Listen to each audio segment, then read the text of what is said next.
여러분, 한때 잘 나가던 기술 기업이 대기업인 모회사로부터 버림받고 시장에서 완전히 잊혀졌다면 이건 그냥 끝난 이야기일까요?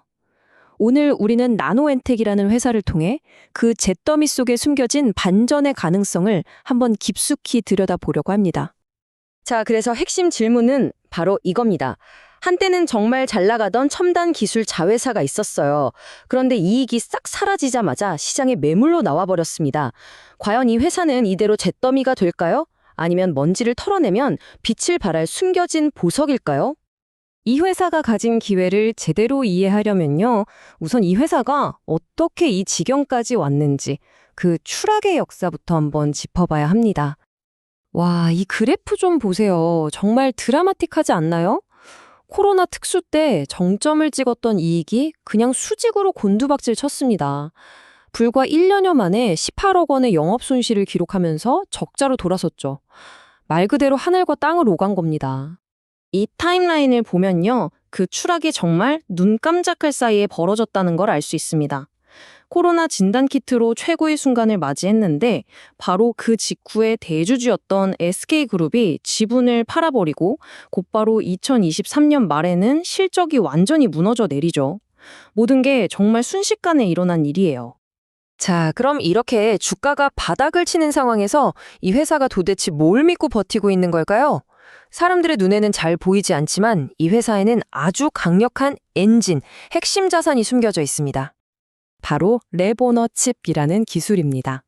이름 그대로예요. 랩 오너 칩. 거대한 실험실에서 하던 복잡한 혈액 검사 같은 것들을 이 손바닥만한 플라스틱 칩 하나에 그냥 다 압축해서 구겨 넣었다고 생각하시면 됩니다. 정말 대단한 기술이죠. 근데 이게 그냥 실험실에만 있는 그런 기술이 아니에요. 이미 이걸로 돈을 아주 잘 벌고 있습니다. 예를 들면 미국 적십자사에서 표준 장비로 쓰고 있는 제품이나 병원에 가지 않아도 현장에서 바로 호르몬 수치를 진단하는 시스템처럼요. 꾸준히 돈을 벌어다주는 확실한 캐시카우 제품들을 돌리는 핵심 동력인 거죠. 이 회사의 사업 모델은요, 진짜 기가 막히게 똑똑해요. 여러분도 잘 아시는 바로 그 면도기, 면도날 모델이거든요. 진단기기, 즉 면도기는 일단 보급을 하고요. 검사할 때마다 계속 써야 하는 일회용 진단칩, 다시 말해 면도날을 팔아서 지속적으로 수익을 올리는 구조입니다. 자, 여기까지가 이 회사의 기본기였습니다. 이제부터가 진짜 하이라이트예요. 이 탄탄한 기술력을 가지고 회사의 운명을 걸고 뛰어든 새로운 시장이 있거든요. 바로 뷰티 산업으로의 전환. 이건 정말 전략적인 게임 체인저가 될 수 있습니다. 물론 투자자들 입장에서는 이런 질문이 나올 수밖에 없죠. 아니, 기술 좋은 건 알겠는데 그래서 이걸로 어떻게 틈새 시장을 넘어서 대박을 터뜨릴 건데? 그렇죠. 그 해답이 정말 상상도 못한 곳에서 나왔습니다. 이 첨단 의료기술 회사가 손을 잡은 파트너가 누군지 아세요? 바로 세계 1위 뷰티 기업 로레알입니다. 이게 왜 엄청난 신의 한 수냐면요. 원래 의료기기는 미국 FDA 같은 곳에서 허가받는 데만 몇 년씩 걸리고 시장도 환자들로 한정적이잖아요. 그런데 이걸 뷰티 디바이스로 살짝 방향을 트니까 규제는 확 낮아지고 시장 진입은 빨라지면서 타겟 고객은 전 세계 소비자로 어마어마하게 커지는 거죠. 기술적으로도 이건 그냥 차원이 다른 도약이에요. 기존의 피부 분석 기술이 그냥 카메라로 피부 겉면을 찍어서 주름이 있네요. 모공이 넓네요. 이렇게 무엇이 보이는지만 알려줬다면요. 이 나노엔텍의 기술은 아예 피부에서 생물학적 데이터를 뽑아내서 왜 이런 문제가 생기는지를 근본적으로 알려주는 겁니다. 자, 그런데 이렇게 아이디어만 좋다고 다 성공하는 건 아니죠. 현실의 벽은 높으니까요. 이제부턴 좀 냉정하게 리스크를 짚어봐야 합니다. 바로 거대한 경쟁자들이라는 골리앗과 회사를 인수한 새로운 주인의 리더십 문제입니다. 일단 원래 하던 의료 사업만 보면요. 나노엔텍은 말 그대로 다윗입니다. 시장에는 에보트나 지멘스 같은 글로벌 골리앗들이 버티고 있거든요. 그래서 정면 승부보다는 틈새 시장을 노리는 전략을 쓰고 있죠. 그리고 더 중요한 변화는 바로 주인이 바뀐 겁니다.